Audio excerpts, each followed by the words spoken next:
So we need to get the facts straight. How does this virus work? How does it transmit? Where does it want to go? And let's protect ourselves. I'm Dr. Peter Lin. I'm a family physician in Toronto, Canada.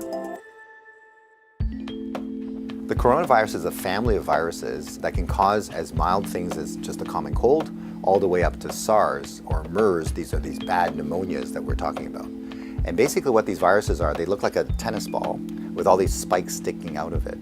And depending on the type of spike, it allows that virus to attach to certain places.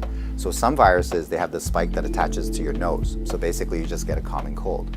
But the SARS virus and this new virus that we're talking about has the spike that allows it to attach to the cells in your lung. And when it attaches there, it puts in information to make photocopies of itself. So it uses our equipment to make more viruses. I'm declaring a public health emergency of international concern over the global outbreak of novel coronavirus. Most of the coronaviruses live in animals. In this particular case, it was from Wuhan. There was a fish market where they were selling live animals. And the thought is that the virus was in a live animal, then it crossed into a human. But then what we found was that people were getting sick in terms of healthcare workers, in terms of family members that were looking after them, which now meant that the virus can pass from human to another human. Just like all viruses, it needs to reach a target, which is your lung. And it has to get there with your help. It has no feet and no wings. So therefore it needs us to move it there.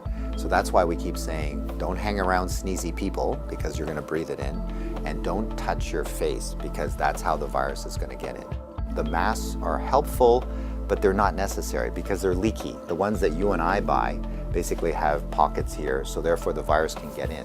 What the masks really do is they stop us from touching our face. If you're sick, we tend to mask you, so therefore you're not spewing out the viruses to other people sitting around you. The true people that have the real masks are the N95. Those are sealed. These are for the doctors that may be caring for the patients.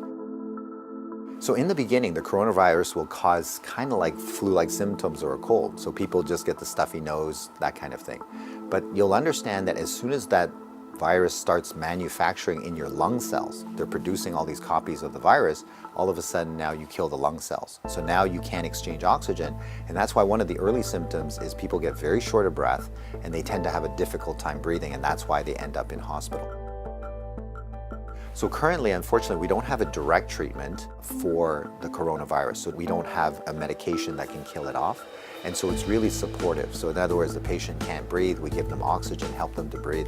They can't drink, so therefore we give them fluids to support them. Their kidneys begin to shut down, we help them with all those things. So it's a very supportive process. This is a new virus that we've never seen before. So our immune system, our army, are having a hard time figuring out what to do. So usually what we have to do is we make something called antibodies. So these are things that can grab onto the spikes that we see on the virus, and it'll get rid of the virus for you, and that will actually bring you back to good health. So therefore the elderly may have a worse outcome, and of course the young children. So the babies, their immune system is not so good either, so they may not make those antibodies as well. So just remember, your hands may be with virus. Virus cannot hurt you because it can't get through the skin, but the moment I do this, now I've brought the virus right to where it wants to go. So let's remember not to touch our hands to our face. So let's say you think that you might have been on a plane or you might have bumped into somebody that has it. What should you do? So the first thing is to contact a healthcare worker to tell them that potentially you have it. If you're feeling symptoms and you're going to go into a facility, call ahead. Okay, so whether you're calling the paramedics or whether you're calling the hospital or your doctor, just mention that you were on a flight. If you don't have any symptoms, then what we do is a little bit of a self-quarantine. In other words, we can just keep you away from other people, and so you don't go into parties, don't go with your friends, don't go into public transportation. So we can contain it very easily by making sure that you do a self-confinement, so to speak, for the, let's say, 7 to 14 days is the longest incubation time. So after that, if you're feeling well, then you don't have anything to worry about. If we get the facts right, then we don't have to be overly worried, but we do the right things so that we don't get the virus ourselves and that we don't pass it on to others. And if we look after each other in this way, this virus will have nowhere to go. It needs us to move it, it needs us to make copies for it, and if we don't help it, then the virus will stop.